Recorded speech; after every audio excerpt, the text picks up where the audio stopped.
अगं सोडून दे ना मग त्याला. जशी मी बघते, जसं तुमचं लग्न झालं तसे तुमचे वाद चालू आहे. तुमचे भांडणं जर इतके टोकाला जात असेल ना, तर तू सरळ डिवोर्स देऊन टाक त्याला. आणि किती त्रास हा तू सहन करणार आहे रोज रोज. तू एक काम कर, डिवोर्स देऊन टाक त्याला सरळ आणि संपवून टाक एकदाच. 1 मिनिट थांबा, मी करते तुला फोन. अगं काय सल्ले देते आणि कुणाला डिवोर्स घ्यायला सांगतेय? अहो माझ्या बहिणीला.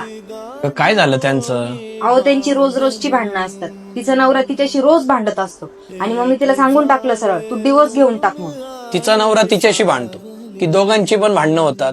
दोघांची पण भांडणं होतात. मग मग तू कसं म्हटली तिचा नवरा तिच्याशी भांडतो म्हणून? अगं असं नसतं. दोघांची भांडणं असतात, दोघांची पण चुका असू शकतात. एकाला दोषी ठरवायचं नसतं ग. आता मला एक सांग, तुमची लग्न झाली नव्हती, तुमच्या तिघांची भांडणं होतच होते ना? अगं असंच असतं. त्यावेळी तुझ्या बहिणीचे आणि तुझे भांडणं होतच होते ना. तुझी बहीण असल, तू असल किंवा तुझा भाऊ असल, तुम्ही तिघं एकत्र लहानचे मोठे झाले, त्यावेळेस तुमचे भांडणं होतच होते ना. पण ते मिटत होते, कारण आपल्या लोकांची भांडणं ही होत असतात ग. मग नवरा बायको ते पण आपलेच असतात. एकमेकाला समजून घ्यावंच लागतं. संसार म्हटलं की ह्या गोष्टी येतातच. डायरेक्ट टोकाची भूमिका घेणं कितपत योग्य आहे मला सांग बरं. आपले पण भांडणं होतात, मग आपण लगेचच टोकाची भूमिका घेतो का?